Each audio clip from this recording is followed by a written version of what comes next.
अब देखिए, आपने करना महामृत्युंजय, आपने करना है पंचाक्षरी शिव मंत्र, तो रुद्राक्ष चाहिए।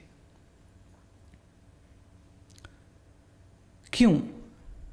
फिजिक्स के कारण है उसमें भी।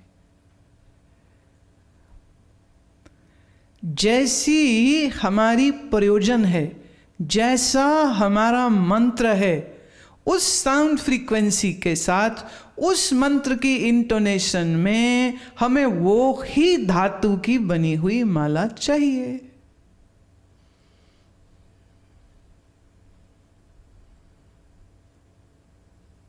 इफ्स एंड बट्स नहीं है उसमें। अब रुद्राक्ष की बहुत डिटेल में मैं नहीं जाना चाहती हूं, लेकिन थोड़ा सा इतना बताऊं, देवी मंत्र करना चाह रहे हैं तो देवी मंत्र के लिए अति उत्तम जो है वो स्फटिक की माला होती, अथवा रुद्राक्ष भी, क्योंकि शिव शक्ति एक ही बात है। शिव का मंत्र महामृत्युंजय रुद्राक्ष चाहिए, विष्णु का मंत्र है तुलसी चाहिए, और वो जो वाम मार्गीय मारणोच्चाटन जैसी चीजें हैं उसमें कमल के चाहिए होती। अलग अलग मंत्र में अलग अलग प्रकार की माला का उपयोग होता है। ऐसे ही आसन भी बदलते हैं। अब बात आई कि जब आप अनुष्ठान में बैठेंगे तो आपके जप की प्रक्रिया क्या रहेगी, ये गुरु बताएगा। जब उपांशु होगा, श्वास में होगा, मन में होगा। उपांशु मतलब it's a very low whispering tone, जिसमें सिर्फ तुम और हल्की सी भीनी तुम्हारे कानों तक वो ध्वनि जाएगी मंत्र की। श्वास में गहरा हो गया, अभी और सूक्ष्म हो गया, और better version and more difficult. एक श्वास अंदर गया और एक पूरा मंत्र हो। अब आपका है मंत्र पंचाक्षरी, just 5, very easy, anybody can do it, you can do it more than once. पर आपका मंत्र 24 अक्षरी है और आप श्वास में करना चाहते हैं, तो श्वास कितना लंबा होना चाहिए, उतनी उसकी ड्यूरेशन लंबी होनी चाहिए। 1 मंत्र इन 1 ब्रेथ।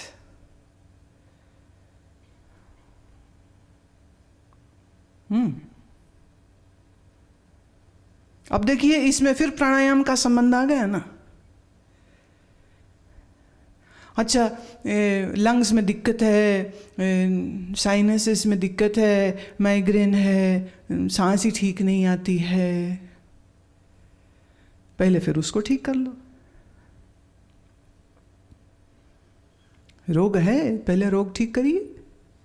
बीमार आदमी कैसे कर सकते? नहीं कर सकते। पहले उसको स्वस्थ बनाइए कि आपका श्वसन इतना अच्छा हो जाए।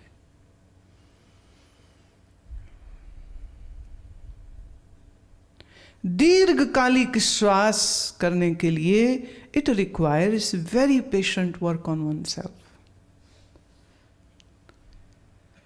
प्राय टेक्निकली मेडिकली 4 seconds 1 breath, पर लोगों का 4 seconds में भी नहीं, वो तो 2 में ही, इतना छोटा श्वास। तो 1 मिनट में 40-45 श्वास ले लेते, 40-45 तक लोगों के देखे मैंने। अब ऐसे देखा जाए तो मैंने कहना पूछना पड़ेगा, भाई तुम्हें हार्ट अटैक होने वाला है क्या, इतना तेज क्यों? पर ये दिक्कत है, प्राणायाम करते नहीं, आसन करते नहीं, रोग पाल रखे हैं, इसलिए श्वास बहुत छोटा होता है। 4 सेकंड का होना चाहिए। 16 श्वास 1 मिनट में होने चाहिए, होते नहीं। किसी के 24, किसी के 28। मैंने तो करोड़ों बार लोगों के नपवा लिए। 1 मिनट में किसी का 30-35। एक सज्जन कहते मेरे तो जी बस 5 ही होते। मैं अच्छा, आओ बेटा जरा सामने बैठ के करो, पीछे भीड़ में थे ना, मैंने देखा नहीं तुझे।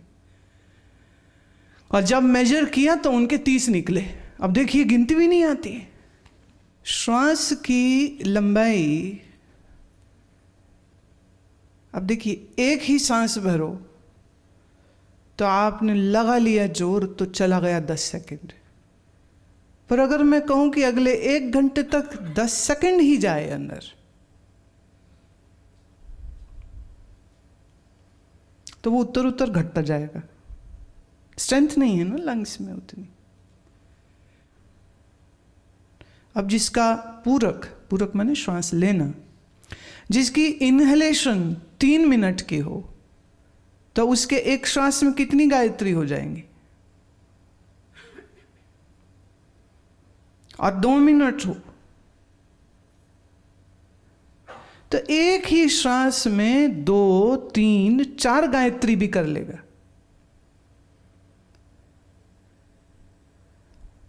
योग के मनीषियों का यह कहना है कि श्वास की जो दक्षता है या the excellence of the breath, या ये कहें हम द योगीज ब्रेथ, तो वो क्रम उन्होंने दिया है कि वो 100 लेता है, 300 रोकता है, 600 छोड़ता है सेकेंड्स।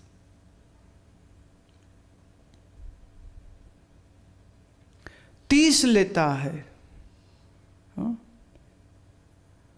डबल 60 रोकता है, 4 टाइम्स छोड़ता है। But that doesn't happen in 1 day. ये रोज का अभ्यास।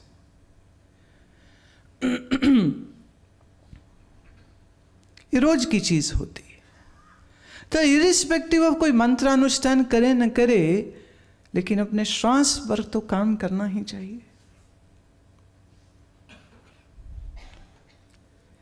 और जितनी आपकी मास्टरी श्वास पर होती जाती है, एक्चुअली जो हमारा ये सिस्टम है, इट इज सेमी वॉलंटरी। नींद में होते हैं श्वास तो तब भी चलती है, जागते हैं श्वास तो भी चलती है, और हम वॉलंटरीली चाहें तो उसको रोक भी सकते, थोड़ा बढ़ा भी सकते, थोड़ा कम भी कर सकते।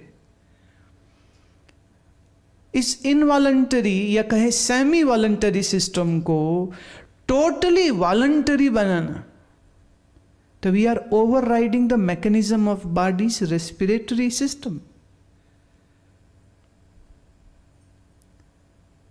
तो अनुष्ठान में उपांशु जप बहुत धीमी आवाज में बोल के होता है, जैसे मंत्र इंटोनेशन होता है वो।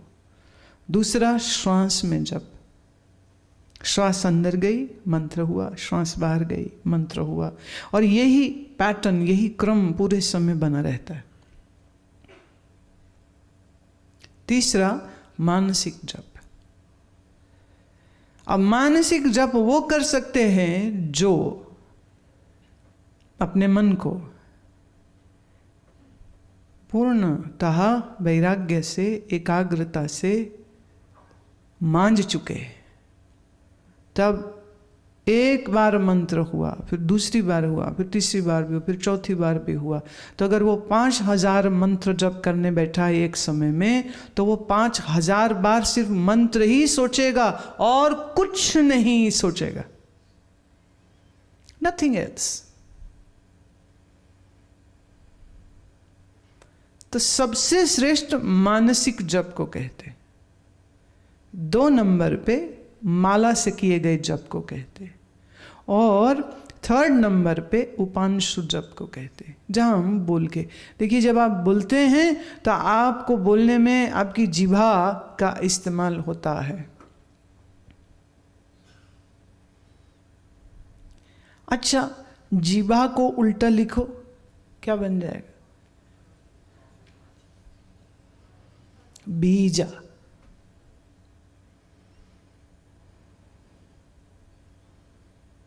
तो बीज मंत्र के प्रयोग से, तो बोले शुरू करो जीभ से, पहुंचो मन तक, और बीच में श्वास है जो पुल का काम करेगा, जो मन को जोड़ता है, मंत्र के साथ जोड़ता है। जब आप 1.25 लाख मंत्र का जप करते हैं तो इसका जो दशमांश होता है वो अगर तो सांसारिक काम के लिए किया गया है तो उसका होम होगा, हवन होगा।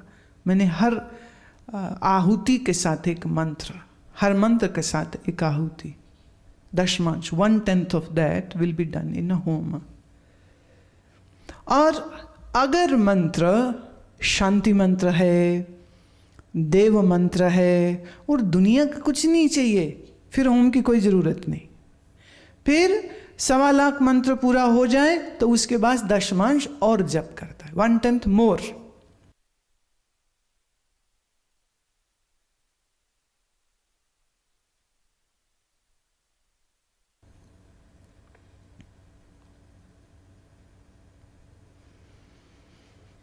ये कुछ बहुत अति उत्तम और इम्पॉर्टेंट पॉइंट्स होते हैं जो अनुष्ठान के विषय में आते हैं। तो इसमें ये 11 चीज़ों का ध्यान दिया जाता है। और सच बात तो ये है कि जब कभी कोई इस व्यक्ति को, इस अनुष्ठान को कोई व्यक्ति करेगा और उसकी नैष्टिकता के साथ, शुचिता के साथ, एकाग्रता के साथ, दृढ़ संकल्प के साथ, एक आसन पर, एक देश में, एक समय पर और पूर्ण रूपेण विधि सहित, देखिए आप जब कर रहे हैं, मन दौड़ रहा है दुनिया में, वो फ्रीक्वेंसी आनी नहीं, इसलिए कोई परिवर्तन आना ही नहीं।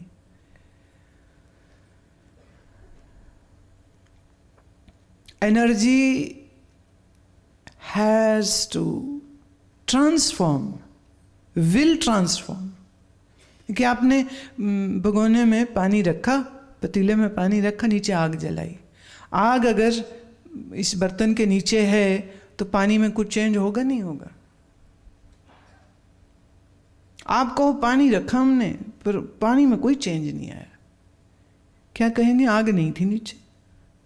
आपने पानी डीप फ्रीजर में रखा, कुछ चेंजेस आएंगे कि नहीं आएंगी? पानी में आनी चाहिए, पानी जम जाएगा, बर्फ बन जाए, उसकी पूरी प्रकृति बदल गई। लिक्विड से वो सॉलिड हो गया, तरल से वो ठोस हो गया। अब बर्फ बनते ही पानी की प्रकृति और स्वभाव बदल गया। आप किसी पर पानी का गिलास मारो, गिलास नहीं पानी मारो, हाँ गिलास नहीं पानी मारो, तो थोड़ा गीला ही तो होएगा और क्या होगा। लेकिन आप वही गिलास पानी को बर्फ बना लीजिए, जमा दीजिए। अब ये जमा हुआ पानी, बर्फ किसी के मारिए सर फोड़ देगा।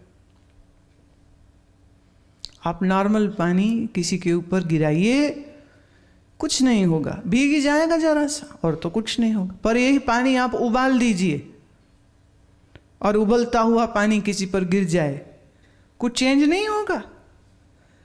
बहुत कुछ चेंज हो जाएगा, जल जाएगा, फफोले पड़ जाएंगे, इस बर्न के निशान तक रह जाएंगे जिंदगी भर।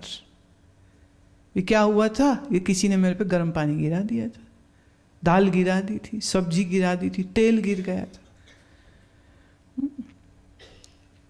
जहां भी कहीं एनर्जी आएगी वहां ट्रांसफॉर्मेशन आएगी ही आएगी। और मंत्र क्या है? वो एक ऐसा ध्वनि तरंग है जिसकी सही पिच, सही इंटोनेशन, सही विधि के साथ जब उसको किया जाता है तो वह आपके शरीर को तो बदलता ही है, वह आपके मन को भी बदल देता है।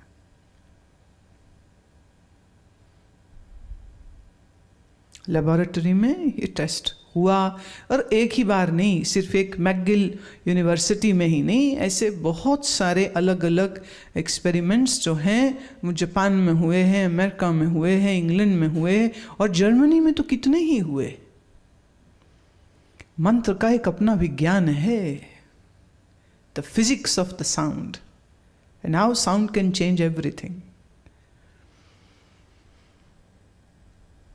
जब नैष्टिक रीति से मंत्र करेगा तो वह मंत्र परिवर्तित कर देगा व्यक्ति के मन को। देखिए पहली बात, विशेष करके जब अनुष्ठान की मैं बात करती हूँ जिसमें आप अपने आप को एक नियम में बांध देते हैं, तो अब इस नियम में आपका जीवन संयमित हो गया, पवित्र हो गए, सत्वगुण बढ़ गया, नींद छूट गई, नींद भी संयमित हो गई, आपका खाना पीना संयमित हो गया। जैसे वाह खूब पेट भर के खाओ और खा के बोले अब ना जप कर लूँगा, बैठना ही मुश्किल हो जाएगा, बब्स आते रहेंगे, डकार बजती रहेगी, गैस हो जाएगी, पेट दुखने लग जाएगा, तो फिर भोजन अपने आप हल्का हो गया ना, ये लाइट खाऊंगा तो राइट, इजी टू डाइजेस्ट। अच्छा बहुत थक गए, थके थके बैठ गए आसन पर, नहा धो के सब, पर थके हुए हैं ना, जहां मन रिलैक्स हुआ नींद आ जाएगी, जब नहीं हो पाएगा। तो उतने दिन के लिए ये समझिए जीवन की दशा और दिशा दोनों ही बदल जाती है। शास्त्र में यह भी कहा गया कि कहाँ जप करे और किसके सामने जप करे। कह रहे अगर किसी तीर्थ स्थान में जप करे तो उसका लाभ और ज़्यादा। क्यों? क्योंकि उस स्थान पर उससे पहले कितने हजारों वर्ष से जाने कितने साधकों, योगियों, सिद्धों, महात्माओं ने वहाँ पर बैठ करके तपस्या करी है, और उनकी तपस्या साधना से जो शक्ति जागृत हुई, शक्ति का नाश तो होता ही नहीं है। Energy never dies. That's another principle of science. Energy just changes its form, but the energy is always there. इसलिए तीर्थ स्थान पर, आश्रम में, गुरु के सानिध्य में बोले अगर वो करता है तो बहुत अच्छा होगा, क्योंकि पवित्र स्थान की पवित्रता उसको एडिड वैल्यू मिल गई ना, सपोर्ट मिल गया। तो मंत्र एंटरटेनमेंट के लिए नहीं होता कि उसको म्यूजिकल बनाओ और गाओ, या उसे अलार्म क्लॉक्स में डाल दो या डोर बेल्स में डाल दो, और कार के वो रिवर्स करते हैं ना गाड़ी, तो उसमें भी लगा देते हैं कई लोग, तो उसी में लगा लो। नहीं नहीं, वो नहीं। एक स्थान पर बैठकर मंत्र को किया जाए तो उसका लाभ विशेष हो जाता है। In a right posture, in a right breathing pattern, एकाग्रता के साथ इस मंत्र को वो इतना बलि कर देगा, और फिर ये जो मंत्र है ये जीवन को बदलने में, आपकी सोच बदलने में, आपको स्वस्थ करने में बहुत बड़ा काम करेगा।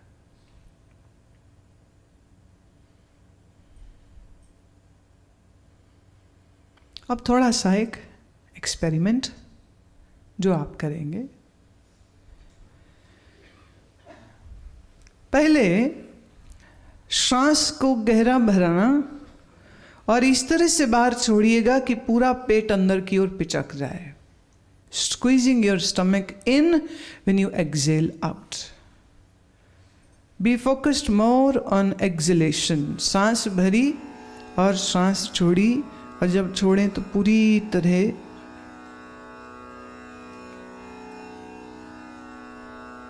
जितने जोर से खाली कर सकते हैं उतने जोर से खाली कर दें।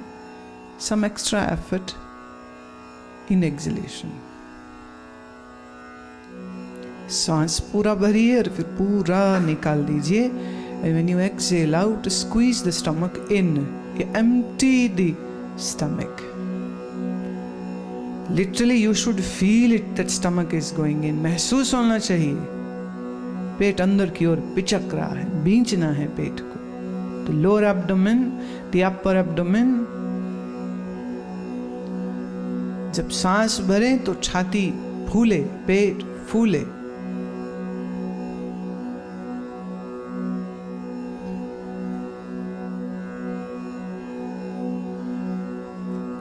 Do not change posture of the body. कंधे नहीं हिलाने, पीठ नहीं हिलानी, शरीर एकदम अडोल रहना चाहिए, शरीर में हिलजुल नहीं होनी चाहिए। सिर्फ श्वास के लेने और छोड़ने पर पेट और छाती में चेंजेस, मूवमेंट होनी चाहिए।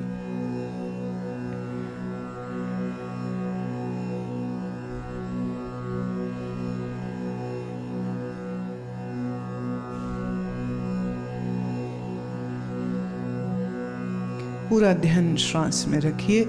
श्वास अंदर जाए पता चले, बाहर जाए पता चले, पेट पिचके पता चले, पेट फूले पता चले, छाती एक्सपैंड होती है, feel the expansion. When you exhale out, the chest comes inwards to its normal state. Feel the changes coming in chest, in stomach. Feel the air passing through the nasal passage. Be aware of that. जब नाक के छिद्रों से हवा अंदर जाए तो हवा के स्पर्श को नाक पर महसूस करिए, और छाती में, पेट में फोकस पूरा वहां रखिए। श्वास जब अंदर भरें तो महसूस करें कि पूरा देह तुम्हारा इस प्राणवायु से पवित्र हो रहा है, शुद्ध हो रहा है। और जब श्वास बाहर छोड़ें तो भाव ये करें शरीर के सब रोग व्याधियां बाहर जाती हुई श्वास से बाहर निकल रही हैं।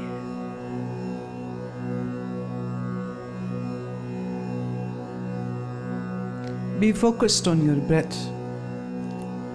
रीढ़ की हड्डी सीधी, शरीर अडोल, श्वास गहरी।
जाकी सूरत साहब से लागी, जाकी सूरत साहब से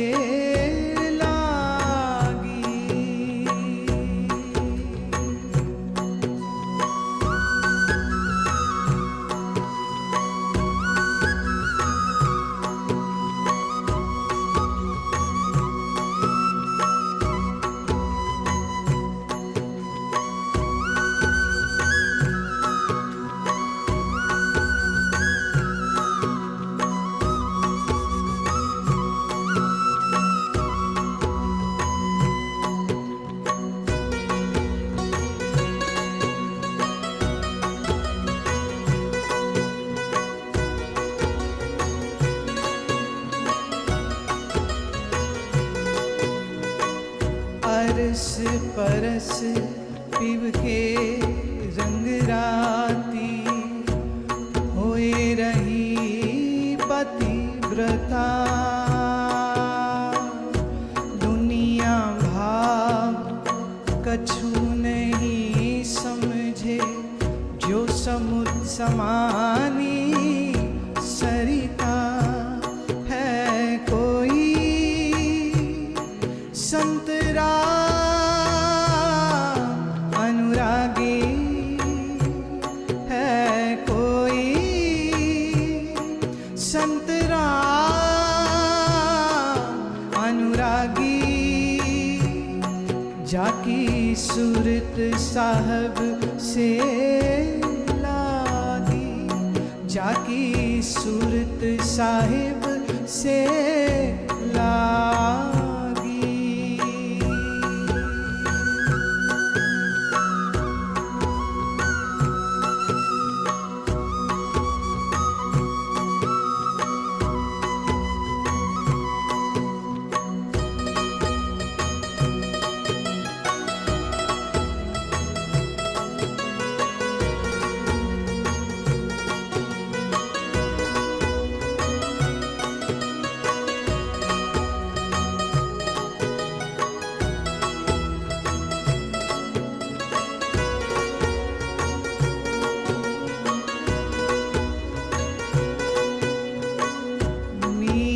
जाए कर समुद्र समानी, जह देखे कहाँ पानी, काल कीर का जाल न पहुँचे, निर्भय ठौर लुभानी है कोई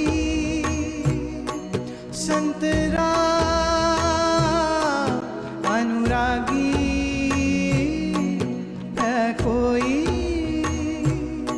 संतरा अनुरागी जाकी सूरत साहब से